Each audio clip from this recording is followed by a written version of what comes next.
So we need to have a little talk about fruits. What's the deal with fruits? So many people I come across think that fruit is bad.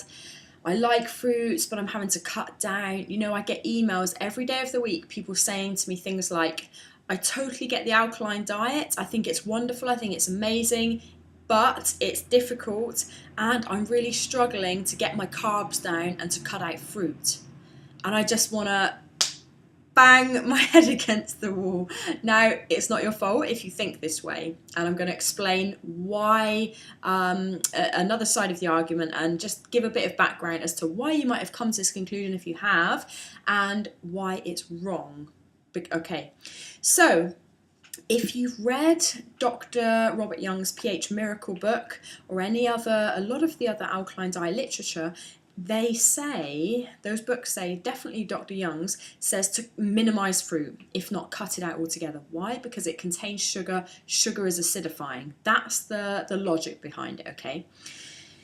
But that's flawed, and here's why. Because sugar is not created equal. Sugar in the forms of refined white sugar is totally different from the sugar that you get in these beautiful fruits here. And if you can see that, it's one of a lot of fruit baskets that I've got in my home. This is just a very small fruit basket, but you know, come on, fruit in white refined sugar is not the same as the sugar that you find in a natural organic apple. It's just not. You know that. It makes logical sense. We all know this. So you can't equate fruit sugar with refined sugar, number one, okay?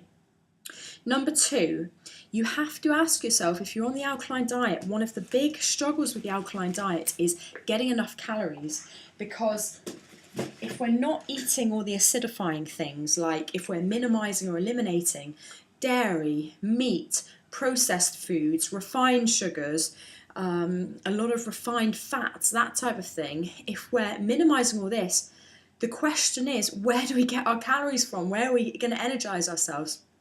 So you can go down a number of paths. You can either, obviously the alkaline diet contains a lot of green vegetables, leafy greens. I promote that extensively.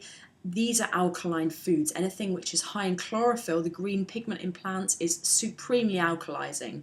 But you cannot live all day long on wheatgrass juice, spinach, rocket and tomatoes and salads, because you can have a huge plate of salad, which I do, and I have lots and lots of vegetables every day, but within all that, the good thing about this is that you can, it's only a few hundred calories, so in a massive salad, a massive bag of vegetables, you're looking at most about 200 or 300 calories.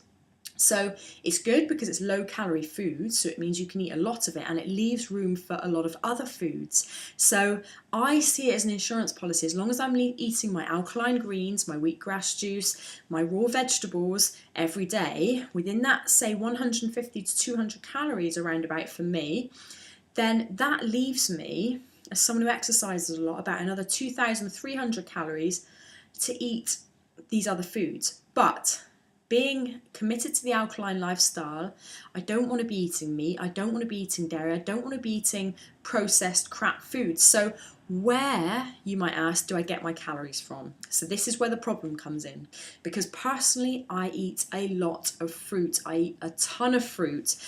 I'll show you what I've got here. I've got, typically in my place, I have boxes like this of bananas. These bananas are fully ripe, brown and spotty, full of sugar, full of the enzymes. Wonderful. The ultimate fast food is the banana. So I would typically have a smoothie. I'll just grab a bunch of bananas like this with 5 or 6 in and make a smoothie, mix it with spinach, and it's good to go. Ultimate fast food, delicious, nutritious. So honestly, do you think that the cancer wards in hospitals, do you think that the heart disease operation rooms, do you think that the dentist waiting rooms are full of people who are eating bananas, really, and apples and pineapples? We know that that's not the case. If you really think about it, we know that that's not the case, okay? The fact is, we're living in times where 1 in 2 people are going to get cancer in their lifetimes, and it's growing. 1 in 2. So as a society, we're doing something greatly wrong, because these are preventable diseases. So, and we're in a time where, and you've probably seen this on the news or read it, that this is the first time in history where parents will be outliving their children. If you're a parent, then you'll know how mortifying that sounds. So what that says is that the vast majority of people in our society are getting it wrong, are just simply getting it wrong.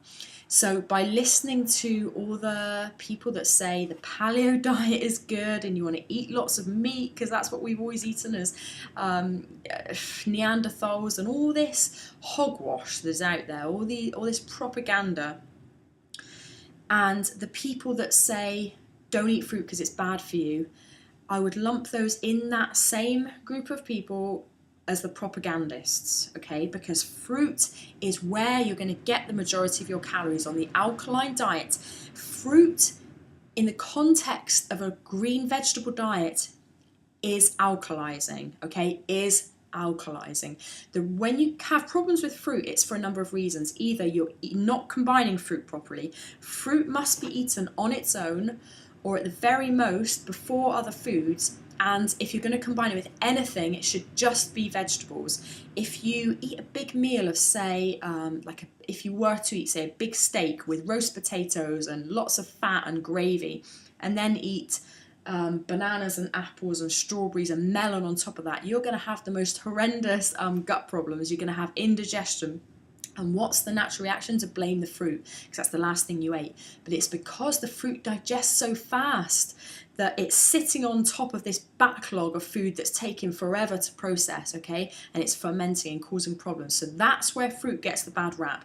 So you want to be eating lots of fruit. Yes, definitely get as much calories in from fruit as you can in the context of a very low-fat diet, in the context of a low-protein diet, in the context of an alkaline diet, okay? So lots of leafy green vegetables, and fruit is going to be your best friend, okay?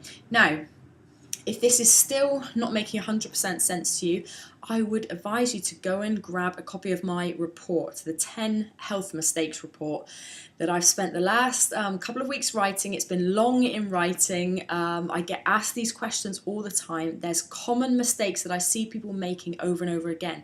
This report is literally, no exaggeration, the culmination of about 500 hours researching, working with clients, trying this stuff out on myself over the past 15 years, working, managing medical research for a large organisation in the UK, and it's distilled down into the 10 common mistakes that people don't even know they're making with their health, but they're deadly mistakes. Remember, 1 in 2 people are getting cancer, lots of people are getting heart disease, 80% of Americans are fat or obese, okay?